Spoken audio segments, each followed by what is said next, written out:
창조라는 것은 새로운 것을 만든다는 거 아니겠습니까? 끊임없이 새로운 것을 만든다는 것이 창조한다 하는 뜻입니다. 그러니까 창조주 하나님, 그러면은 그 창조주 하나님은 일하시는 하나님, 행동하시는 하나님을 말하는 거예요. 그래서 오늘 2절 말씀에도 보면은 땅이 혼돈하고 공허하며 흑암이 깊음 위에 있고 하나님의 영은 수면 위에 운행하시니라. 그러니까 하나님께서는 그 창조의 일을 감당해서 끊임없이 운행하시는 하나님으로 묘사가 되어 있습니다. 사랑하는 성도 여러분, 우리 하나님은 지금도 온 우주 구석구석을 운행하고 계심을 믿어야 할 것입니다. 그래서 우리 예수님도 하나님이 일하시니 나도 일한다 말씀을 하시는 것입니다. 창조적인 신앙은 주어진 목표를 향해서 충성을 다하며 최선을 다하는 모습인 것입니다. 마태복음 25장에서 예수님께서 달란트 비유를 말씀하실 때에 그 결론이 그렇습니다. 5달란트와 2달란트를 가지고 부지런히 일을 한 종에게는 착하고 충성된 종아 그렇게 부르시고, 1달란트를 받아서 아무 일도 하지 않은 종에게는 게으르고 악한 종아 그렇게 부르십니다. 부지런한 사람에게는 착한 사람이라고 부르고 게으른 사람에게는 악한 사람 취급을 하는 거예요. 여러분, 오늘 말씀을 정리하면은 창조적인 신앙의 원리는 그렇습니다. 먼저 우리가 기대하는 마음을 가져야 한다는 것이지요. 아무리 어렵더라도 낙심하지 말고 밝은 아침을 바라보라는 것입니다. 그리고 그런 기대하는 마음을 가졌으면은 분명한 목표를 세우라는 거예요. 주위의 이런저런 유혹에 흔들리지 말고 이런저런 불의한 세력에 목표를 이루어지지 말고 분명한 목표를 세웠으면은, 이제는 기대하는 마음을 가지고 분명한 목표를 세웠으면은 꾸준히 부지런히 일로 매진해 나가라는 말씀입니다. 게을러서 악한 종이라 책망 듣지 않도록 우리에게 주어진 삶에 최선을 다하라는 것입니다. 자, 그런데 여러분, 여기서 우리가 놓치지 않아야 될 아주 중요한 한 가지가 남아 있는데, 하나님께서 창조 사역을 하실 때요, 하루를 마치고 하루하루 마칠 때마다 이런 말씀을 하십니다. 하나님이 보시기에 좋았더라. 4절 말씀에도 보면은 하나님이 보시기에 좋았더라는 말씀이 나오지만은 12절에도 보면은 하나님이 보시기에 좋았더라. 18절 말씀에도 21절 말씀에도 계속해서 창조 사역을 마칠 때마다 하나님이 보시기에 좋았더라. 그런데 둘째 날은 궁창을 만드셨는데, 둘째 날 궁창의 사역을 마치고 나서는 하나님이 보시기에 좋았더라는 말씀이 안 나옵니다. 궁창은 궁창 위에 있는 물과 궁창 아래에 있는 물을 만드신 날인데, 왜 둘째 날만 하나님 보시기에 좋았더라는 말씀을 안 하셨는가 하면은, 궁창은 완성된 창조물이 아니기 때문에 그렇습니다. 위의 궁창에는 별과 달과 이룰 성신이 아직도 있어야 되고, 아래 궁창에는 육지와 바다가 나누어져야 되는 아직도 미완성이기 때문에, 둘째 날 궁창을 만드신 날은 그 궁창이 아직도 미완성이기 때문에 보시기에 좋았더라 하는 말씀이 안 나옵니다. 그런데 하나님 보시기에 좋았더라는 말씀이 한 번도 안 나오는 창조사역이 있어요. 어떤 창조를 하셨을 때 그랬는가 하면은 사람을 만들구나. 사람. 우리 인간을 만들고 난 다음에는 하나님이 보시기에 좋았더라는 말씀을 안 하십니다. 왜 그랬을까? 왜 그랬을까? 둘째 날 궁창을 만든 사역과 마찬가지입니다. 우리 인간은 미완성이기 때문에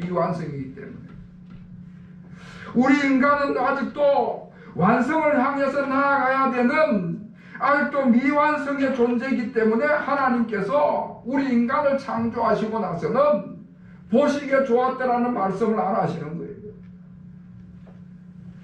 그래서 우리가 하나님의 창조적인 신앙의 원리를 잘 따르려면은 하나님의 도우심을 받아야 하는 것입니다.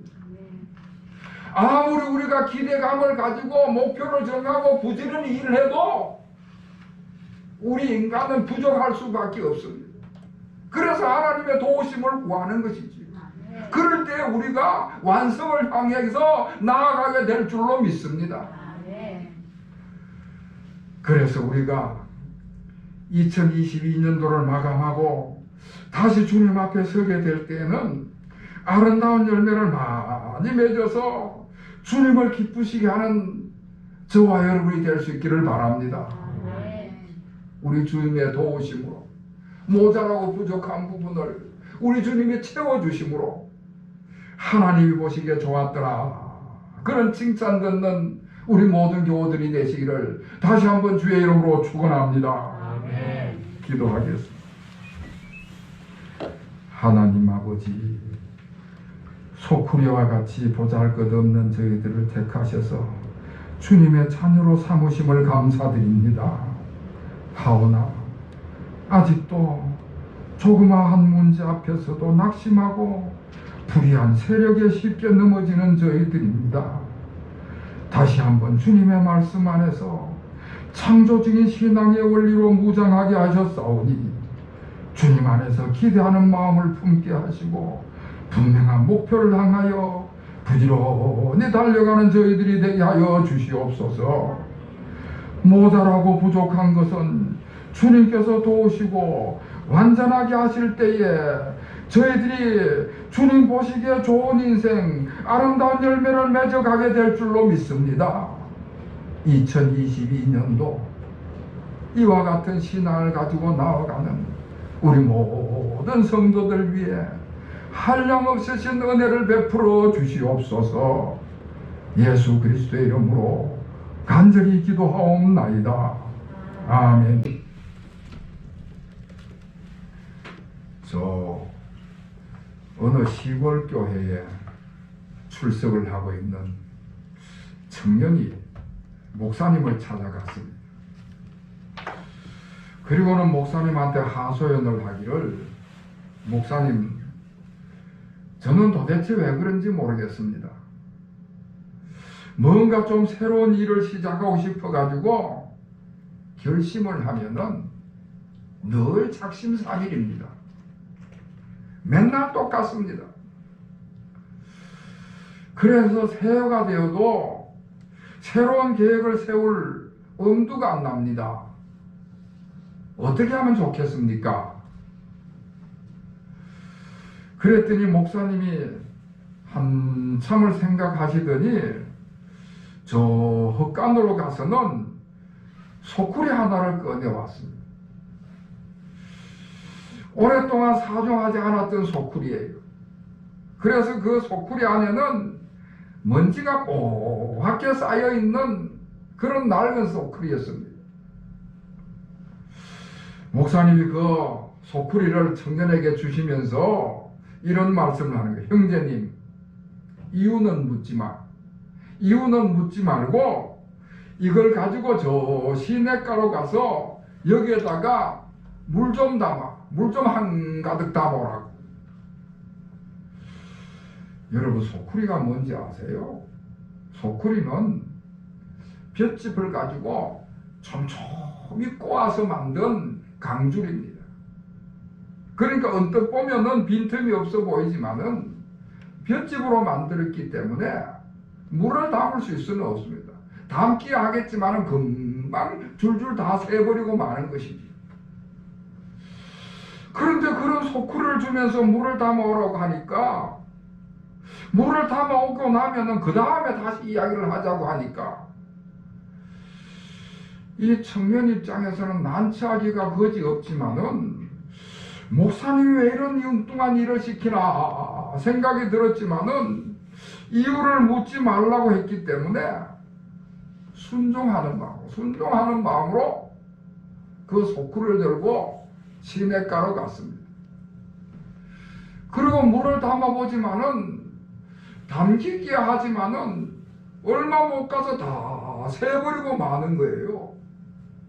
이렇게도 해보고 저렇게도 해보고 소쿠리 밑에다 손을 바닥을 갖다서 받쳐보기도 하고 품 안에 꼭 안아서 가능하면 안 셀 수 있도록 해보지만은 결국은 다 새버리고 마는 것이지. 그래서 포기하고 빈 소쿠리를 가지고 돌아왔습니다. 그랬더니 목사님이 빙그레 웃으시면서 형제님, 그 소쿠리 안을 한번 자세히 들여다보세요. 비록 물은 못 담아왔지만은 그 소쿠리 속에 있는 먼지가, 하얗게 쌓여있던 먼지가 깨끗하게 씻겨져 가지 않았습니까? 물은 못 담았지만은 소쿠리가 깨끗하게 변하지 않았습니까? 그게 우리 인생과 같은 것입니다. 내 마음 먹은 대로, 내 뜻한 바대로 되지 않았다고 해서 포기하면은 계속해서 우리 마음에 먼지만 쌓여져 가게 될 거예요. 내 마음대로 내 뜻대로 되지 않더라도 새롭게 살려고 하는 계획을 세워 나가면은 그 자체만으로 변화가 일어나고 의미 있는 삶을 살게 됩니다. 그러니까 작심삼일이 될지언정 계획을 세워 나가라는 것이지요. 사랑하는 성도 여러분, 우리 하나님께서 저와 여러분에게 2022년이라는 새해를 주셨습니다. 비록 지금 우리나라가 경제 현실이 어둡고 힘들지만은 그렇더라도 우리가 아무런 목표 없이 이 새해를 시작할 수는 없는 것입니다. 무언가가 새로운 결심을 하고 새로운 목표를 가지고 새롭게 출발하는 우리 모든 성도들이 되시기를 주님의 이름으로 축원합니다.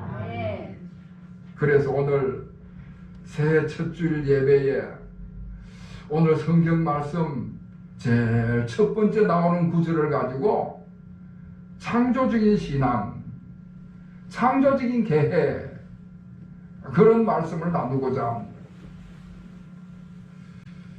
제가 지난 송구영신 예배 때 우리 하나님의 가장 유명한 별명은 임마누엘이다.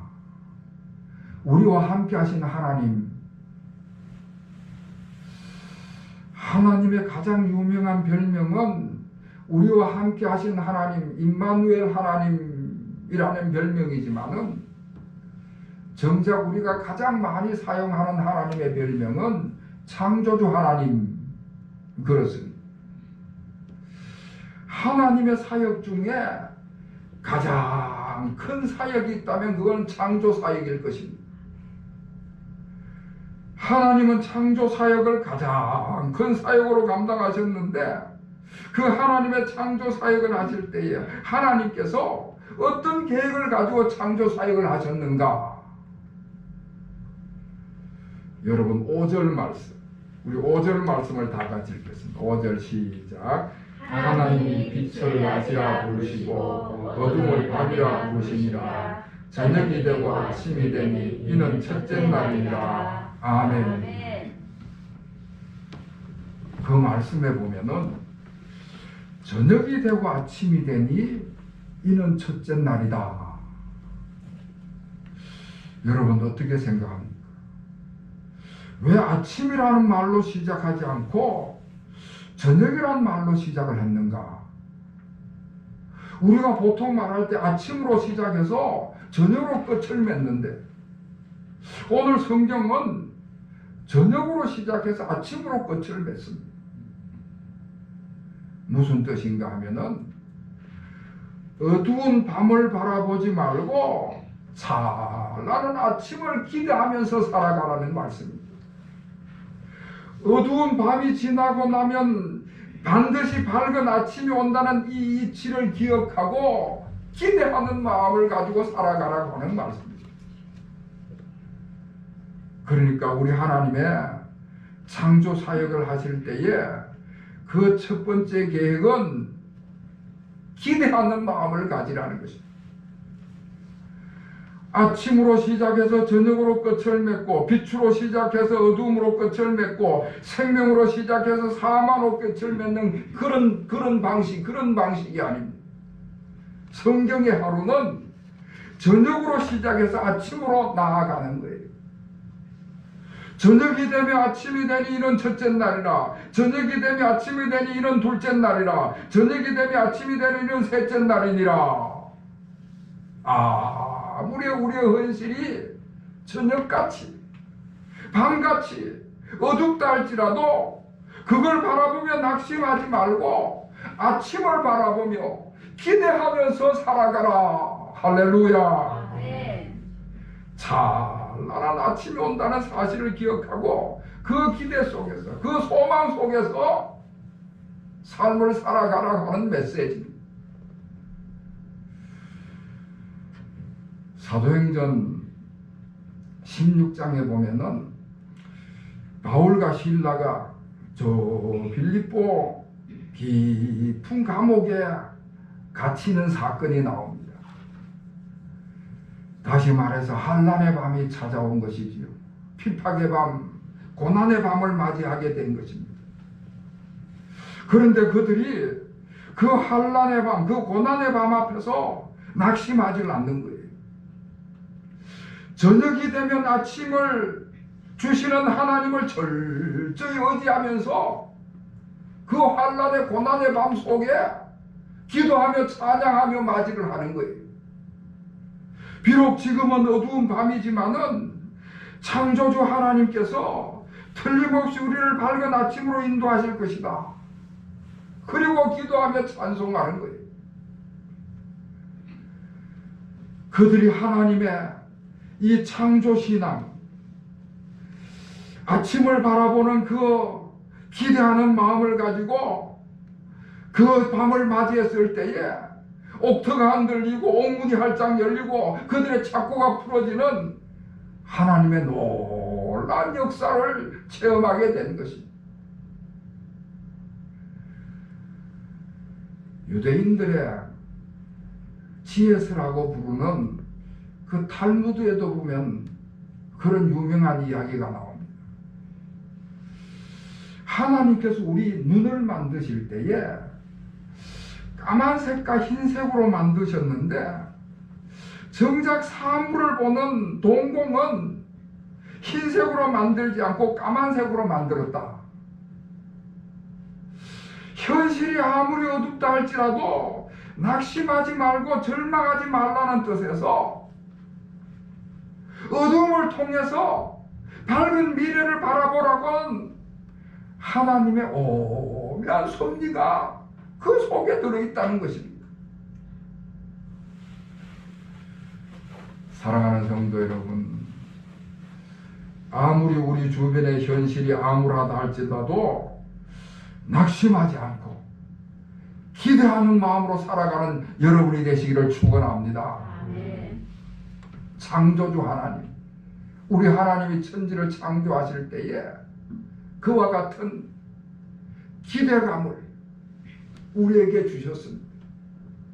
우리가 창조주 하나님을 믿는 이상 우리의 현실의 어두운 부분을 바라보고 낙심할 것이 아니라 밝은 아침을 기대하고 그날을 향해서 나아가는 여러분이 되시기를 다시 한번 주님의 이름으로 축원합니다. 다음으로 창조적인 신앙의 원리는 분명한 목표가 있어야 된다는 말씀. 하나님께서는 천지를 창조하실 때 분명한 목표를 가지고 있었습니다. 하나님께서는 천지 창조의 천사진을 가지고 창조 사역을 시작하셨습니다. 빛이 있으라 하심에 빛이 있었고, 물 가운데 궁창이 있으라 하며 궁창이 있었고, 천하의 모든 물이 한 곳에 모이고 물이 드러나라 하심에 그대로 되었느니라.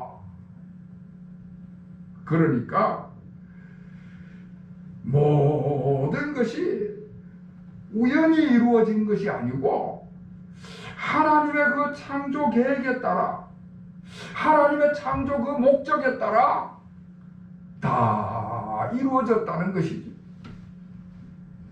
그러니까 하나님의 창조적인 신앙의 원리는 언제나 목표를 뚜렷하게 세우고 살아가야 한다는 말씀입니다.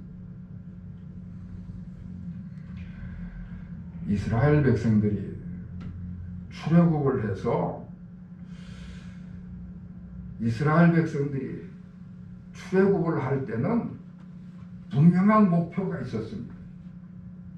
하나님께서 약속하신 젖과 꿀이 흐르는 그 가나안 땅을 향해 나아가는, 그곳을 정복하고자 하는 뚜렷한 목표가 있었습니다.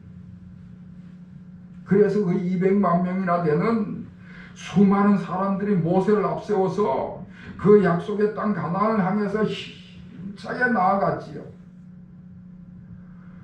그러던 그들이 가데스 바네아라는 지역에 도착했을 때 그들의 그 목표가 산산조각이 나버리고 말았습니다. 모세가 12명의 정탐꾼을 선발해가지고 그 땅을 탐지하라고 보냈어요.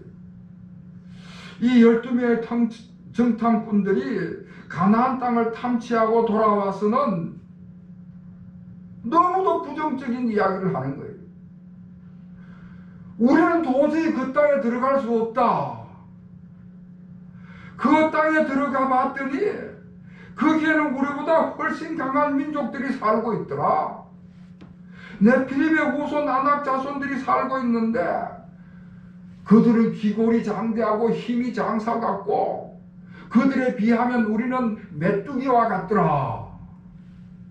그런 부정적인 보고를 하는 거예요. 그런 이야기를 듣는 순간 그 이스라엘 백성들이 목표를 잃어버렸습니다. 애굽을 탈출할 때는 그들의 목표가 오직 가나안 땅에 들어가는 것이 목적이었는데 그 보고를 받고 나서는 그만 두려움에 사로잡혀 가지고 그 목표를 포기해버리고 만 거예요. 그렇게 이스라엘 백성들이 그 목표를 포기하는 순간 그들에게는 끊임없는 방황의 시간이 기다리고 있었습니다. 그로 인해서 목표를 잃어버린 이 이스라엘 백성들이 광야로 나가서 40년 동안 방황을 하는 거예요. 그래서 그때 애굽에서 탈출했던 그 사람들은 광야에서 다 그 생을 맞추고 마는 거예요. 그런데 그런 중에서도 주어진 목표를 끝까지 놓치지 않았던 두 사람이 있었는데 여호수아와 갈렙이었습니다. 여호와를 거역하지 말아라. 그 땅은 우리에게 주신, 하나님이 우리에게 주신 땅이다. 그 목표를 잃어버리지 않았습니다.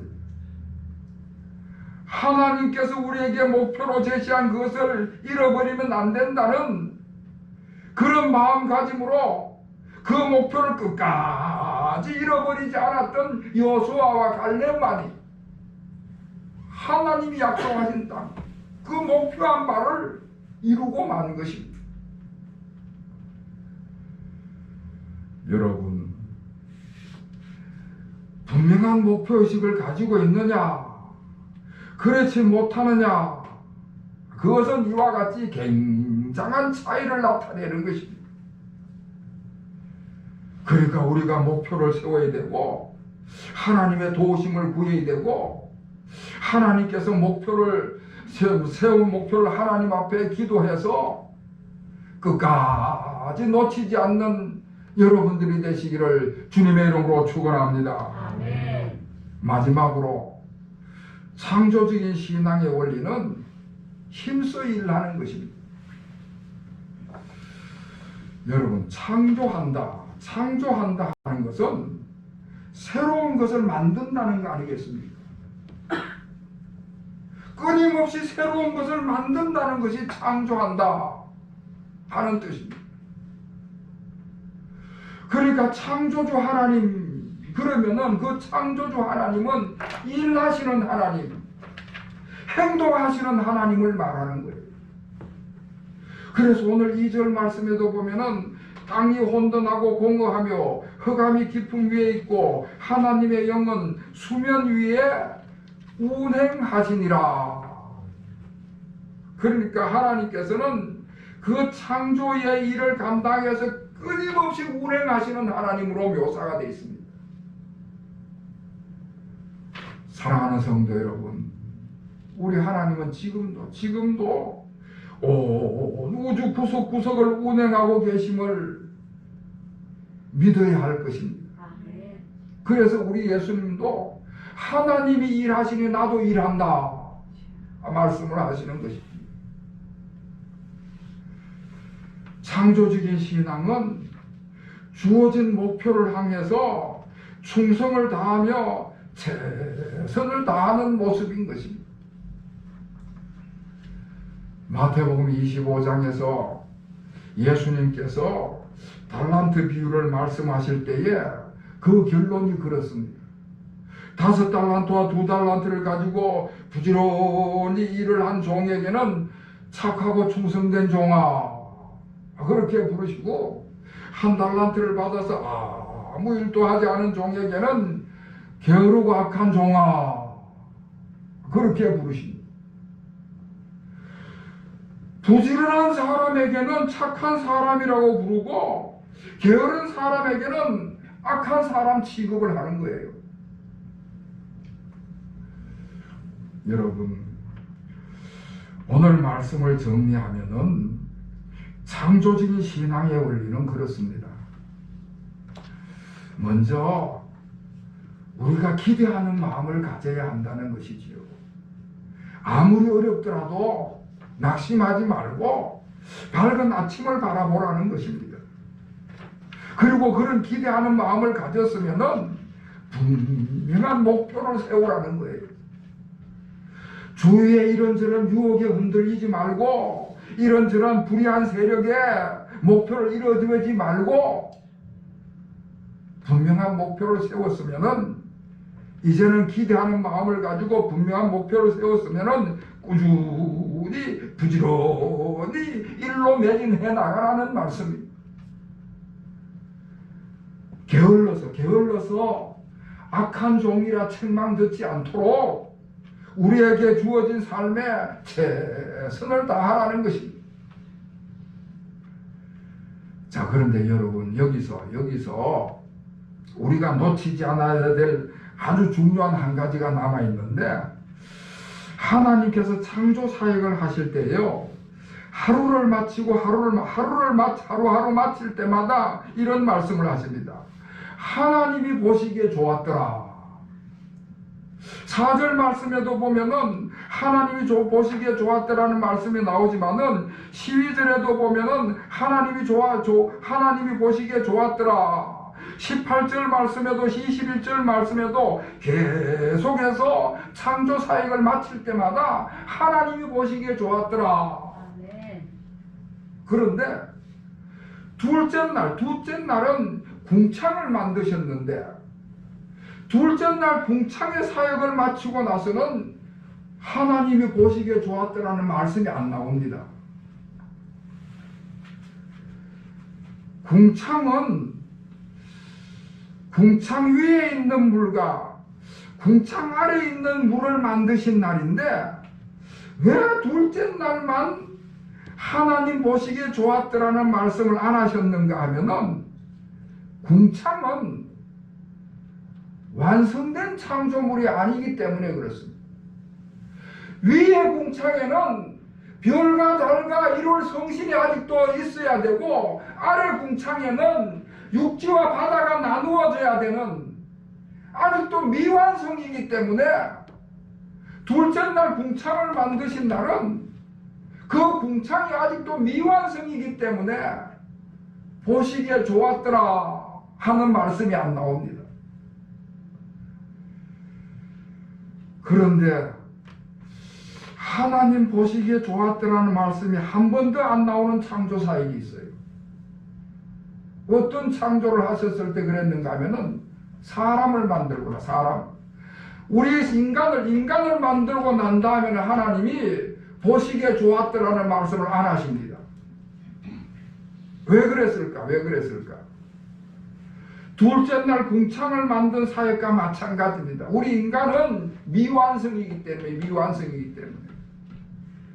우리 인간은 아직도 완성을 향해서 나아가야 되는 아직도 미완성의 존재이기 때문에 하나님께서 우리 인간을 창조하시고 나서는 보시기에 좋았다라는 말씀을 안 하시는 거예요. 그래서 우리가 하나님의 창조적인 신앙의 원리를 잘 따르려면은 하나님의 도우심을 받아야 하는 것입니다. 아무리 우리가 기대감을 가지고 목표를 정하고 부지런히 일을 해도 우리 인간은 부족할 수밖에 없습니다. 그래서 하나님의 도우심을 구하는 것이지. 그럴 때 우리가 완성을 향해서 나아가게 될 줄로 믿습니다. 그래서 우리가 2022년도를 마감하고 다시 주님 앞에 서게 될 때에는 아름다운 열매를 많이 맺어서 주님을 기쁘시게 하는 저와 여러분이 될 수 있기를 바랍니다. 우리 주님의 도우심으로 모자라고 부족한 부분을 우리 주님이 채워주심으로 하나님이 보시기에 좋았더라 그런 칭찬 듣는 우리 모든 교우들이 되시기를 다시 한번 주의 이름으로 축원합니다. 기도하겠습니다. 하나님 아버지, 소쿠리와 같이 보잘것없는 저희들을 택하셔서 주님의 자녀로 삼으심을 감사드립니다. 하오나 아직도 조그마한 문제 앞에서도 낙심하고 불의한 세력에 쉽게 넘어지는 저희들입니다. 다시 한번 주님의 말씀 안에서 창조적인 신앙의 원리로 무장하게 하셨사오니 주님 안에서 기대하는 마음을 품게 하시고 분명한 목표를 향하여 부지런히 달려가는 저희들이 되게 하여 주시옵소서. 모자라고 부족한 것은 주님께서 도우시고 완전하게 하실 때에 저희들이 주님 보시기에 좋은 인생, 아름다운 열매를 맺어가게 될 줄로 믿습니다. 2022년도 이와 같은 신앙을 가지고 나아가는 우리 모든 성도들 위해 한량없으신 은혜를 베풀어 주시옵소서. 예수 그리스도의 이름으로 간절히 기도하옵나이다. 아멘.